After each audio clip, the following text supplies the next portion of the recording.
नमस्ते दोस्तों। आज हम बात करेंगे एडी के दर्द के बारे में। काफ़ी सारे मरीज हमारे पास एडी का दर्द लेके आते हैं और एडी के दर्द का एक बहुत ही कॉमन कारण, बहुत ही आम कारण जो होता है वो है प्लैंटर फेशियाइटिस। तो आज हम बात करेंगे एडी का दर्द जो प्लैंटर फेशियाइटिस के कारण होता है और उसमें हम क्या कर सकते हैं। प्लैंटर फेशियाइटिस एडी के अंदर की तरफ, एडी में दर्द कई कारणों से हो सकता है, उसके लिए हम एक दूसरा वीडियो है जो आपको शेयर करेंगे। परंतु प्लैंटर फेशियाइटिस जो होता है वो एडी के अंदर का दर्द करता है। तो मरीज को एडी के अंदर की तरफ इस रीजन में, इस भाग में पेन होता है, इस हिस्से में, इसको हमारी भाषा में प्लैंटर फेशियाइटिस बोलते हैं। प्लैंटर फेशियाइटिस बेसिकली एक प्लैंटर एपोन्यूरोसिस का दर्द है। जिस तरह का प्लैंटर एपोन्यूरोसिस हमारे पाँव में होता है और वो पाँव के आर्च को बनाता है, और पाँव के आर्च में अगर आपको ज़्यादा काम कर रहे हैं, आप रिपीटेटिव वर्क ज़्यादा कर रहे हैं, आप खराब तरह के जूते पहन रहे हैं, खराब फुटवेयर का इस्तेमाल कर रहे हैं, या फिर आप बहुत ओबीस हैं, मोटापे की तकलीफ है, प्रेगनेंसी में भी ये तकलीफ ज़्यादा देखने को मिलती है, या फिर कई बार आपके पीछे की जो काफ की मसल्स है ये टाइट हो गई हैं, तो आपको प्लैंटर फेशियाइटिस हो सकता है। अब प्लैंटर फेशियाइटिस के लक्षण क्या होते हैं? प्लैंटर फेशियाइटिस, जैसे मैंने आपको बताया, एडी के अंदर की तरफ आपको जो दर्द होता है उसको हम प्लैंटर फेशियाइटिस बोलते हैं। ये दर्द स्पेसिफिकली जब आप रात में सो के उठते हैं और अपना पाँव जमीन पर रखते हैं तो ज़्यादा होता है। तो अगर आप सो के उठ रहे हैं और आप जैसे जमीन पर पाँव रख रहे हैं, दर्द बढ़ रहा है, तो ये ज़्यादा चांसेस हैं कि आपको प्लैंटर फेशियाइटिस होगा। साथ ही साथ जब आप काम कर रहे हैं, चल फिर रहे हैं, और उसके बाद जब आप रेस्ट कर रहे हैं तो आपको पेन हो रहा है, तो वो भी एक प्लैंटर फेशियाइटिस का लक्षण हो सकता है। अब प्लैंटर फेशियाइटिस क्योंकि बहुत कॉमन तकलीफ है, बहुत ही आम तकलीफ है, ऑलमोस्ट एक इंसान अपनी ज़िंदगी में 10% चांस है, मतलब अगर हम 100 लोगों की बात करें तो 100 में से 10 लोगों को उनके जीवन काल में प्लैंटर फेशियाइटिस होगा। तो आप ये इससे अंदाज़ा लगा सकते हैं ये बहुत ही आम तकलीफ है। अच्छी बात यह है कि ज़्यादातर केसेस में ये एक सेल्फ रिजॉल्विंग प्रॉब्लम होती है। तो शुरू होती है, फिर अपने आप बढ़ती है, फिर अपने आप धीरे धीरे करके ख़त्म हो जाती है, और इसके लिए हमें बहुत कुछ करना नहीं पड़ता है। कई केसेस में प्लैंटर फेशियाइटिस एक हड्डी का जो अंदर का हिस्सा है वो बढ़ जाता है, जिसको हील स्पर बोलते हैं, उसके कारण भी एसोसिएट होता है। परंतु सभी केसेस में नहीं होता है।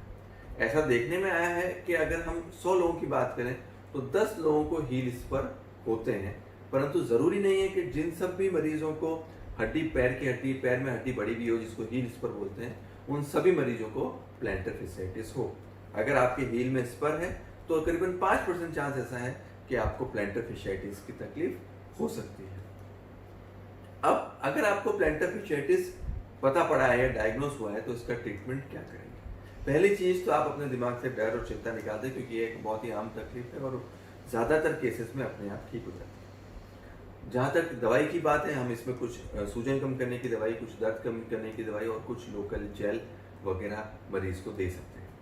साथ ही साथ हम कुछ ऑर्थोसिस रिकमेंड करते हैं जो आपको सॉफ्ट सोल वाले शूज़, जिस तरह के स्पोर्ट शूज़ हैं वो हम रिकमेंड करते हैं, और कुछ सिलिकॉन इंसोल होते हैं या सिलिकॉन हील कप्स होते हैं वो हम यूज़ करते हैं, और उसको यूज़ करने से आपका जो कुशनिंग है वो बढ़ता है और प्लैंटर फेशियाइटिस का चांसेस कम हो जाता है। साथ ही साथ हम ये भी रिकमेंड करते हैं कि प्लैंटर फेशियाइटिस के लिए आप स्पेसिफिक कसरत करें। अब क्या कसरत करते हैं?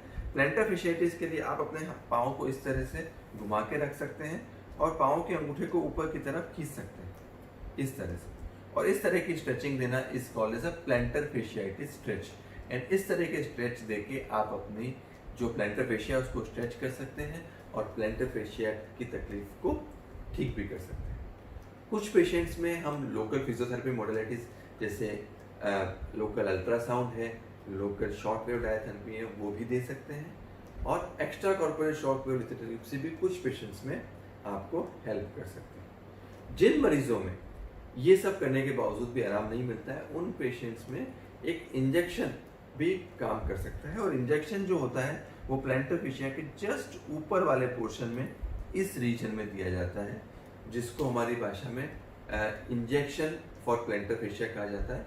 दो तरह के इंजेक्शन प्रचलन में है। पहला इंजेक्शन स्टीरॉयड इंजेक्शन होता है।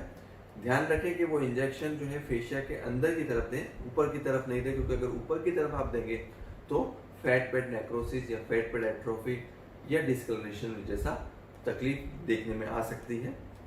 और दूसरा जो इंजेक्शन हम कॉमनली यूज करते हैं वो इंजेक्शन जो है वो पीआरपी इंजेक्शन बोलते हैं, जिसको प्लेटलेट रिच प्लाज्मा होता है, जो आपके खून से हम लेते हैं, उसको